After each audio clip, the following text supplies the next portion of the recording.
On March 9, 2011, correctional officers at a state prison in California made a horrifying discovery. Inside a cell shared by two inmates, they found the lifeless and mutilated body of 44-year-old Luis Romero.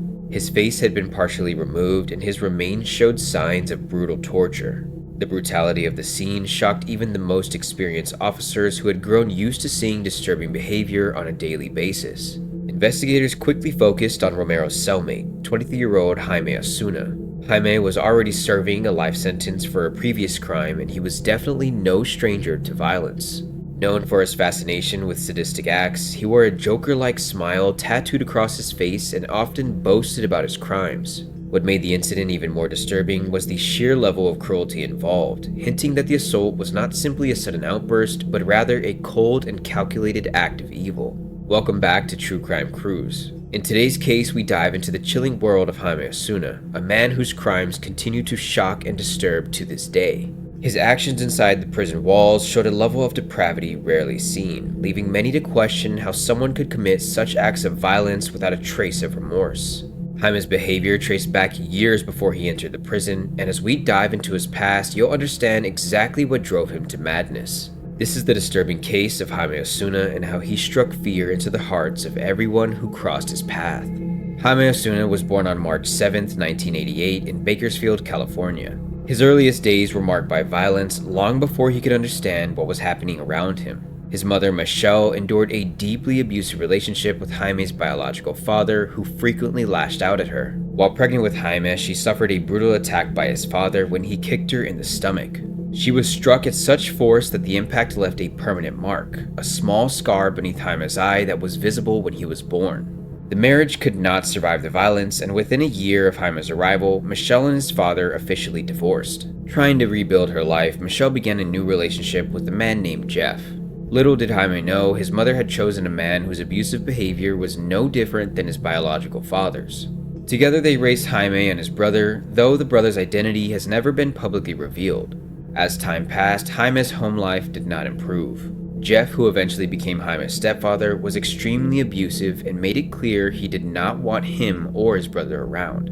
Jaime thought he had escaped the grasp of an abusive father, only for his mother to end up with a man who was just as terrifying. The abuse Jaime suffered under Jeff's care was severe and unforgettable. One incident in particular stood out for its cruelty. Michelle, Jeff, and a young Jaime were in a car one day when Jaime began throwing a tantrum from his car seat. Annoyed and unwilling to tolerate the noise, Jeff turned around, opened the moving car's door, and shoved Jaime, still strapped in his car seat, out onto the road. Miraculously, Jaime survived the fall without visible injuries, and the couple decided against taking him to the hospital. While physically Jaime looked fine, the incident caused an injury invisible to the naked eye. Years later, when Jaime was much older, doctors discovered the incident had caused minor brain damage, a permanent wound that may have added to the difficulties he faced as he grew up. By the time Jaime turned 12, the instability and abuse had already taken their toll. Unable to cope with the situation at home, Michelle arranged for Jaime to go live with his grandparents. Jaime's grandfather was initially reluctant to allow him to stay, though he welcomed Jaime's older brother into the home. Over time, however, the family could not just ignore the mistreatment Jaime had endured. The persistent abuse from Jeff eventually convinced them to take Jaime in, offering him some measure of stability. That same year, in the year 2000, Jeff died unexpectedly of a heart attack, bringing end to his presence in Jaime's life. While Jeff may have been gone, the trauma Jaime endured still remained. At the age of only 12 years old, Jaime had suffered more abuse than most people will see in their entire life. Despite the change in guardianship, Jaime's childhood was already painted with pain and loss. From the violent behavior of his father to the torment of his stepfather, his early years were a cycle of suffering and neglect. Living without the security or unconditional care left deep scars that never seemed to fade. Even with his grandparents providing a home, Jaime carried the weight of years of mistreatment and anger. The emotional wounds from his past never seemed to heal, and his behavior became increasingly troubled as he entered his teenage years. At the age of 15, that troubled behavior turned violent, and a drastic shift was noticeable in Jaime. While attending school, Jaime stabbed another boy, a serious act that resulted in his first prison sentence. He was incarcerated for 4 years, marking the beginning of his official encounters with the justice system. This violent outburst seemed to confirm the effects of a childhood shaped by abuse, trauma, and instability. Jaime's childhood set him on a dangerous path long before his teenage years, and there seemed to be no sign of things getting better. When Jaime walked out of prison at the age of 19, he was far from reformed. Instead of building a fresh start, he gravitated toward a dangerous lifestyle, joining a gang and becoming involved in petty criminal activity.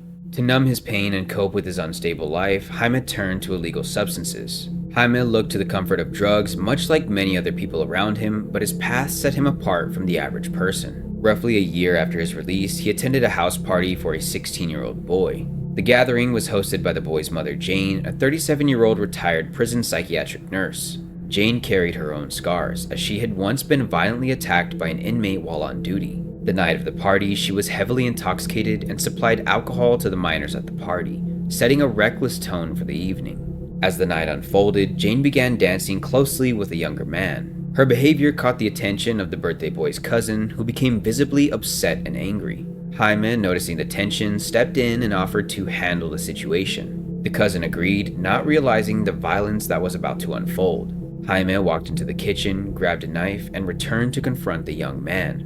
Without hesitation, he stabbed him, turning a night of celebration into a crime scene. The stabbing landed Jaime back behind bars, yet during his incarceration, his connection with Jane only grew. The two began exchanging letters, sharing stories of their daily lives, and forming a relationship that was unusual. Jaime spent years without feeling the love of a significant other, and when violence finally found it, a light bulb went off in his head. By the time Jaime was released, Jane was waiting for him right outside the prison gates. The sight of him left her shocked. His face was now covered with tattoos, a dramatic change from the man she had first met. Despite the surprise, they quickly rekindled their bond, even spending the night together in a hotel that very same day. What they assumed would be a brief fling soon took an unexpected turn when Jane found out she was pregnant. Determined to be the father he never had, Jaime promised to be involved in his child's life. Before the baby was born, they got married in 2009 in an intimate ceremony at Jaime's grandmother's home. At first, Jaime seemed committed, attentive, and ready to embrace his new role as a husband and as a father. Many around Jaime truly felt this was his turning point and opportunity to live his life the right way. Unfortunately, that sense of stability quickly unraveled. During Jane's pregnancy, Jaime's temper resurfaced and his controlling and abusive behavior grew even worse. Their home became a place of constant fear and tension. Arguments escalated into physical confrontations, and eventually the police were called during one particularly violent episode. Jaime was arrested and served 6 months in jail for domestic abuse. By the time he was released on parole, his son had already been born. Hoping for a change, Jane gave him another chance, allowing him back into their lives. Unfortunately, Jaime's destructive patterns only got even worse. He returned to using drugs, and his violence became routine. Jane's lack of reaction to his outburst frustrated him, and he sought more extreme ways to provoke her. In one disturbing incident, he shoved Jane's 7-year-old son off a bed onto the floor, finally pushing her to her breaking point. Armed with a knife, Jane ordered Jaime to leave. Jaime's parole was revoked, and he spent another 7 months in custody before being released once again. By October of 2011, his life had spiraled into a cycle of addiction, anger, and repeated violence. Jaime's closest friends and family gave him chance after chance, but it seemed there was no containing the monster that lived deep inside him. Only a week after his release from prison, the now 23-year-old Jaime Osuna would find himself at the center of a shocking and high-profile case. His appearance alone was enough to draw attention. A face marked with dark symbols, including a pentagram on his forehead and a wide, sinister Joker smile tattooed across his mouth. That year, he was accused of taking the life of 37-year-old Ivet Beya. The chain of events began when Jaime turned his anger toward his wife.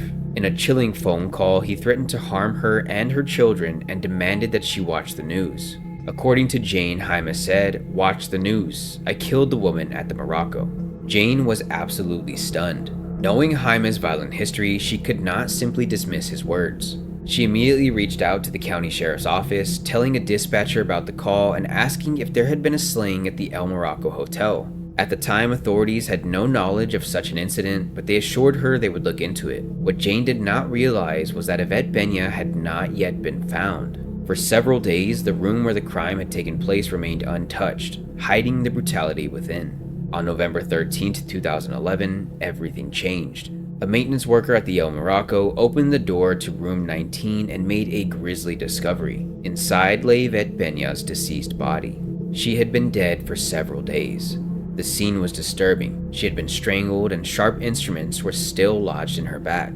It was a crime that stunned investigators with its cruelty. Jaime, who referred to himself as the man with 1,000 faces, seemed to take pride in his violence and manipulation. Soon after the discovery, officers moved in and arrested him at his grandparents' home. Initially during his interrogation, Jaime denied killing Ivet. He claimed Jane had fabricated the accusations and that his threatening words were nothing more than attempts to frighten her. Trying to discredit Jane further, he questioned why she had been with him at all, telling detectives, "Why is she with an individual like me? I'm so young and she's so much older. I'm tattooed and yet she's not."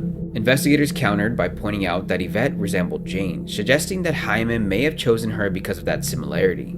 Even then, he refused to admit his guilt to the police.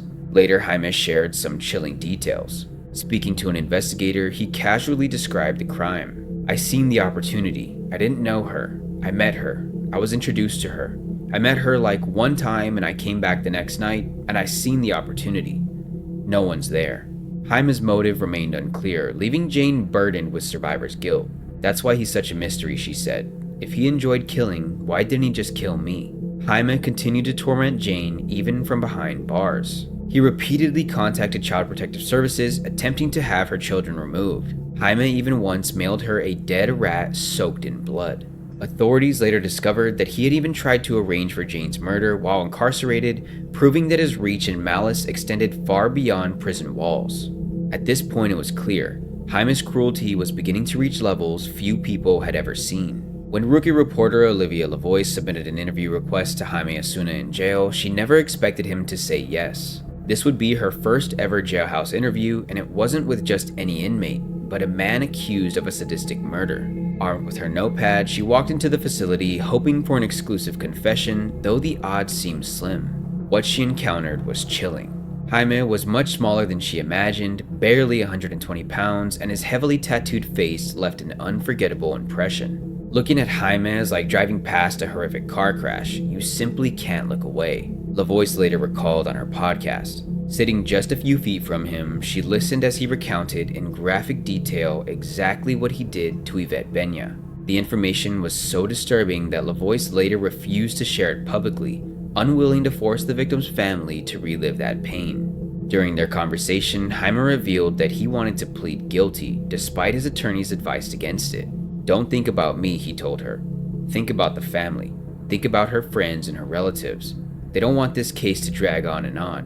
Every court date, every hearing, they have to relive it." Jaime seemed to find a strange sense of satisfaction as he shared the details of what he did. His words might have sounded considerate, but his next admission stripped away any illusion of remorse. Jaime admitted he felt no sympathy for Ivet's family and believed pleading guilty was merely a logical choice. He confessed that his crime was sadistic, premeditated, torturous, and that he would do it all again. Jaime claimed torture was an addiction and his source of a thrill.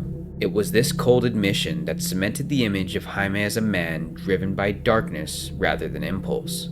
Jaime's guilty plea was the result of a simple fact that he grew tired of sitting in his local jail and was ready to be moved to a state prison. When Jaime appeared in court, Ivet's family was present. As they watched in horror, he flashed a wide grin, a smile witnesses described as sick and cruel. Determined to protect the family from further trauma, prosecutors agreed to the plea deal, removing the death penalty in exchange for avoiding a trial. This spared the family from seeing graphic photographs of Ivet's mutilated body and hearing every gruesome detail of her death.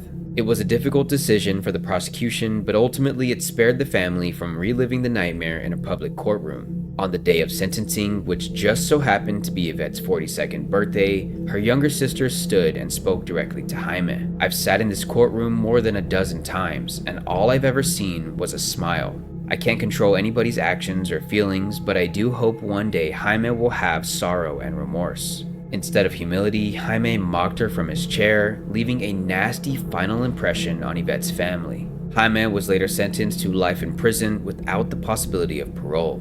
The case closed with no sign of remorse from the person who called himself the man with 1,000 faces. Just when it seemed Jaime's violent story had finally come to an end, an unthinkable event reignited his infamy in 2019. That March, he was given a cellmate in prison, a man named Luis Romero. Romero himself was no stranger to crime. At 17, he had been arrested for second-degree murder after fatally shooting a woman in Compton. By the time he was transferred to the prison in 2019, Romero had already spent 27 years behind bars. Until then, Jaime had been housed alone, but that changed when the two men were placed together in a cell. What followed would horrify even the most seasoned prison officials. Within just 2 days, Jaime carried out a killing so brutal it left scars on everyone involved. Using a makeshift blade, he dissected and decapitated Romero, mutilating his body in a manner that seemed almost theatrical. He removed his finger, an eye, and even part of Romero's lung, later fashioning a necklace from his body parts. The crime scene was even more disturbing. Jaime used Romero's blood to write messages on the walls, including one chilling phrase: "I am the man with 1,000 faces." Prison staff made the grisly discovery on March 9, 2019, only 48 hours after Romero had been placed in the cell. Investigators later stated that Romero may have been alive for at least part of the torture. Assistant Kings County District Attorney Phil Espenshade called it the most horrific prison slaying he had ever seen, describing it as exceptionally heinous, atrocious, and depraved. The incident shocked the public, raising questions about prison safety and how a man like Jaime was able to commit such a violent act in a high-security facility. Following the killing, Jaime was charged with murder, torture, mayhem, and weapons possession. Because of the severity and brutality of the crime, the case carried the potential for the death penalty. In April 2019, Jaime pled not guilty to all charges. However, as the legal process moved forward, mental health evaluations revealed a complicated picture. Jaime was diagnosed with unspecified schizophrenia spectrum disorder, antisocial personality disorder, borderline personality disorder, and post-traumatic stress disorder. In light of these findings, Judge Randy Edwards ruled that Jaime was not competent to stand trial for Romero's death. 6 years later, the case remains unresolved in criminal court. As of mid-2025, no preliminary hearing has been scheduled and the case continues to linger without resolution. What are your thoughts on the disturbing case of Jaime Osuna? From the brutal slaying of Ivet Beya to the gruesome killing and dismemberment of his cellmate Luis Romero. Do you believe his actions were driven purely by sadism, or was there something deeper behind his violent and twisted behavior? Was Jaime's environment growing up truly the cause of his disturbing actions, or could he have chosen a different path on his own? Given his history of cruelty and complete lack of remorse, do you feel the justice system did enough? Or should a harsher punishment have been considered for someone as dangerous as Jaime? Share your thoughts in the comments down below. As always, thank you for watching. If this case kept you on the edge, be sure to like, subscribe, and follow for more true crime content. Don't forget to turn on post notifications, and I'll return with another haunting and unforgettable case soon. Until then, stay safe and take care.